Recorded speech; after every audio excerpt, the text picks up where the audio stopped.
Bonjour à tous et à tous et bienvenue dans le Terrier du Bitcoin, je suis Roxy et aujourd'hui je vais utiliser ceci pour vous expliquer que oui, c'est possible d'avoir une société ou une structure, un projet qui est 100% dans Bitcoin. Allez, intro! Attention, si vous tombez dans le terrier du Bitcoin, vous risquez de regagner votre liberté.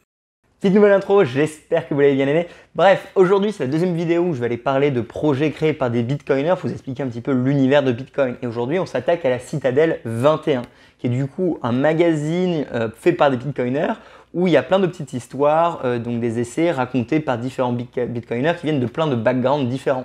Donc il y a aussi bien des traders que des ingénieurs, que des artistes, des musiciens, etc. Et ils racontent tous à travers une petite page comme celle-ci, tu vois, leur histoire. Et je trouve ça absolument super, non pas parce que ça donne, enfin en plus du fait que ça donne du coup la liberté d'expression aux Bitcoiners et que c'est un endroit sympa pour parler, c'est surtout parce que Citadel 21 fait 100% de leur business en Bitcoin. C'est-à-dire de la production à l'envoi et au paiement par les clients, tout est fait dans l'écosystème Bitcoin. Il n'y a pas de banque au milieu et il n'y a jamais de dollars ou d'euros. Et ils sont vraiment sur la première ligne de combat quand il s'agit de l'adoption de Bitcoin en général. Et quand un business arrive à faire 98% de son chiffre et de sa compta en Bitcoin, c'est absolument fabuleux. C'est quelque chose qui n'était pas possible avant, mais aujourd'hui c'est devenu une réalité. Et du coup, je vais vous parler de ça. Alors Citadel 21, ça a été créé par Katashi et Hodlnots, le fameux chat de l'espace pour ceux qui connaissent. Et il y a aujourd'hui déjà 6 tomes disponibles en ligne. Donc c'est 100% gratuit. C'est simplement un recueil d'essais écrits par des Bitcoiners qui veulent présenter un petit peu leur vie ou leur projet. Il y a également du coup deux éditions qui ont été imprimées et c'est l'une d'elles que j'ai aujourd'hui et qu'on va parler. Parce que oui, je comprends, il y a beaucoup de gens qui vont me dire mais comment c'est possible de faire tout en Bitcoin, le prix est volatile, ça monte, ça descend, est-ce qu'on peut vraiment acheter avec des Bitcoins, est-ce que c'est réaliste de payer ses fournisseurs en Bitcoin si le prix descend derrière, etc. Et bien les réponses, elles sont évidentes, oui tout est possible, la preuve en est que Citadel arrive à le faire. Bah, on va commencer à détruire un petit peu leur business model, un par un, pour voir un petit peu leurs étapes. Bon, déjà, c'est simplement un magazine, du coup, il faut des auteurs. Les auteurs, c'est des Bitcoiners, ils le font gratuitement, simplement, ils rajoutent un petit QR code à la fin de chaque page. Ici, vous voyez, c'est simplement un petit QR code comme ça. Du coup, il faut comprendre que simplement avec ce QR code, tout le monde peut faire des donations directement à l'auteur. Ce n'est plus mon argent qui est dans ma banque, qui va à la banque de Citadel 21, qui après l'envoie à la banque de l'auteur. C'est moi, Roxy, qui envoie l'argent directement à l'auteur.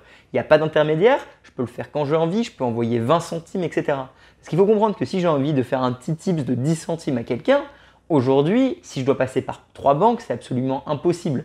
Par contre, avec Bitcoin, c'est possible. Donc c'est déjà comme ça la base qu'ils ont leur contenu. Après, ils ont décidé de faire une édition limitée, 1000 trucs. Donc ils ont payé un freelancer qui a créé tout le design du livre, donc il a pris le site internet pour le transformer de façon physique, il a été payé en Bitcoin. Ils ont trouvé une entreprise qui était prête à les imprimer contre des bitcoins. Et derrière, il y a eu l'envoi qui a été fait à travers également une entreprise qui a envoyé dans plus de 40 pays en acceptant encore une fois des bitcoins en mode de paiement. Pour les vendre, comment ils ont fait? Et bien directement via le site, en fait, ils ont utilisé ce qu'on appelle BTC Pay Server, qui est un logiciel open source pour accepter des paiements en bitcoin. Donc pense-le comme ça. Quand tu es dans un site e-commerce et que tu dois payer, à la fin, tu as souvent 3 options. Tu as PayPal, ta Mastercard et ta Visa. Et bien maintenant, il y a souvent Bitcoin qui apparaît. Et ça, c'est fait par un payment processor. Et c'est le mieux dans l'écosystème, c'est BTCP Server parce qu'il est open source, pro Bitcoin, intégré avec Lightning et facile à mettre en place. Il y a beaucoup de documentation. Alors moi, je le traiterai dans un autre cours parce que c'est quand même quelque chose d'assez compliqué, mais c'est quelque chose qu'ils font. Du coup, il faut penser que eux, ils ont littéralement vendu les 1000 copies de leur première édition limitée, donc moi j'ai le 316 sur 1000, pour grosso modo 2 bitcoins. Ce livre, je l'ai acheté pour 18 €, 20 $ à peu près, ou 200 000 satoshi au moment où je l'ai payé. Comment je l'ai fait? Parce qu'il faut arrêter de penser qu'on ne peut pas acheter avec Bitcoin. Ça fait 10 ans que les gens achètent avec Bitcoin. Les premières transactions, c'était évidemment sur des forums. C'est la fameuse histoire de quelqu'un qui a acheté une pizza. Voilà, ici, Pizza Day. Wouhou! Ben voilà, Pizza Day, ça a été l'une des premières transactions avec un vrai achat. 10 000 Bitcoins pour une pizza. Aujourd'hui, c'est à peu près 112 millions pour une pizza. Ça peut paraître ridicule, mais c'était à l'époque. Aujourd'hui, avec Bitcoin, tu peux absolument tout acheter. Tu peux acheter un billet d'avion, tu peux acheter de l'art, tu peux acheter une maison, tu peux acheter des cartes Steam, tu peux payer sur Amazon via d'autres cartes.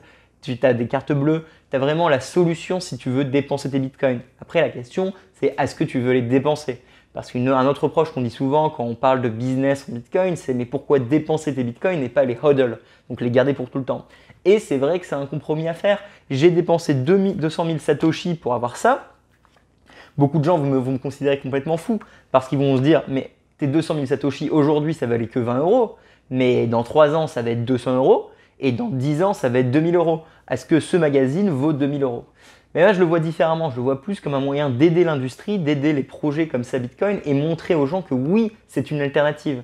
Parce que ce qu'ils ont fait Citadel 21 et ce que beaucoup de personnes répliquent, c'est pas simplement que oui, on peut arnaquer les gens en leur vendant quelque chose contre Bitcoin, comme c'est souvent dit dans l'écosystème. C'est qu'au contraire, une entreprise peut être 100% off-grid. Elle peut opt-out du système. Il n'y a plus besoin de banques ou d'intermédiaires pour vendre. Ça veut dire que n'importe qui dans le monde, des millions de personnes qui n'ont pas accès au système bancaire, des millions de personnes qui n'ont pas l'argent pour être intégrées dans des systèmes bancaires, des milliers de personnes qui sont refusées par le système bancaire parce que leur idée n'est pas acceptée par le système, peuvent maintenant faire tout ça avec Bitcoin. Il n'y a pas besoin de banque, il n'y a pas besoin de frais et on crée littéralement du coup un deuxième système financier qui est en parallèle avec le premier. Donc on a toujours le système financier traditionnel géré par des banques avec des frais, des intermédiaires, des contrôles, des interdictions. Pour la petite histoire, j'ai personnellement eu mes comptes bancaires bloqués plusieurs fois avec mon entreprise. J'ai été forcé de changer de banque 2 fois en 1 an de ma startup parce que j'apprends aux gens qu'est-ce que c'est Bitcoin et parce que je fais tout mon business dans l'écosystème Bitcoin. Et les banques ont juste eu peur, ils n'ont pas aimé et dans leur toute légalité et leurs droits, ils ont bloqué mes comptes. Ça, c'est pas possible avec Bitcoin. Donc on crée vraiment 2 économies différentes. Il y en a une, c'est celle que vous connaissez, avec des contrôles, des lois, des interdictions. Et l'autre, elle est ouverte. Elle est acceptée pour tout le monde. Il n'y a pas besoin de papier, il n'y a pas besoin de paperwork, il n'y a pas besoin d'une carte d'identité, il n'y a pas besoin de frais. Si tu veux vendre quelque chose, tu le crées et tu le vends partout dans le monde. On s'en fout, c'est qui le client, c'est pas grave. Et l'autre petite histoire un peu intéressante quand même, j'ai acheté Citadel 21 pendant le tutoriel Samouraï. Donc comment je l'ai acheté concrètement? Comment moi, en tant que Roxy, une personne, est-ce que j'ai réussi à acheter ça via des bitcoins? J'ai simplement téléchargé un portefeuille mobile, à savoir Samouraï. Je l'ai chargé avec des bitcoins, avec un ATM, donc j'ai pris mon cash, littéralement. Je suis allé à un ATM, une petite machine à sous, j'ai mis le cash dedans, j'ai récupéré des bitcoins sur mon portefeuille, et après je suis allé sur la page du magasin, du site internet du coup Citadel, et je l'ai acheté. Ça m'a pris moins d'1 minute, ça a été envoyé à une adresse qui n'est pas évidemment mon adresse physique où je vis, et ça y est, j'ai utilisé du cash digital, Bitcoin avec un portefeuille privé pour acheter quelque chose de façon anonyme en ligne. Et ça, c'est complètement légal et c'est parfait. C'est littéralement du cash digital comme on a le droit d'avoir et comme on devrait avoir si on utilise Bitcoin. Donc c'est vraiment super. Alors j'ai parlé avec Citadel et ils m'ont vraiment dit, donc ils m'ont expliqué un peu tout leur process et du coup pour eux c'est 98% de leur infrastructure qui est en Bitcoin.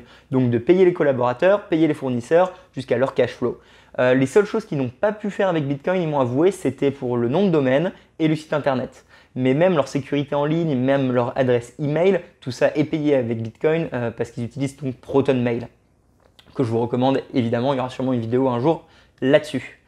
Mais voilà, c'est pour ça que je trouve ça fascinant Bitcoin. C'est parce que ça va permettre à des millions d'entrepreneurs dans le monde entier, des centaines de milliers de personnes de créer leur business, de développer de l'économie, de se lancer dans des industries où avant ils n'auraient pas le droit. Aujourd'hui, si tu veux vendre des sextoys, littéralement, tu n'as pas le droit d'avoir un compte bancaire en France en utilisant Conto, qui est une des solutions les plus simples.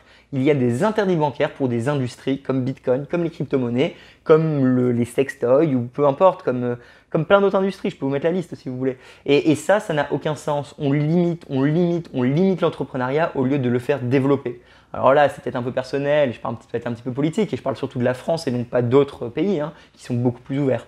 Mais avec Bitcoin, ça me donne beaucoup de confiance pour l'avenir en me disant que oui, des millions de personnes en Afrique, en Asie, en Amérique du Sud vont pouvoir développer des business sans passer par des barrières qui sont complètement arbitraires, décidées par des lois, passées via des lobbies et de la corruption et de l'argent sale, parce que clairement, le système bancaire est un cartel et donc il décide où va l'innovation. En France, on a coupé l'innovation de la blockchain et de Bitcoin. Dans d'autres pays, on l'a autorisé. Voilà.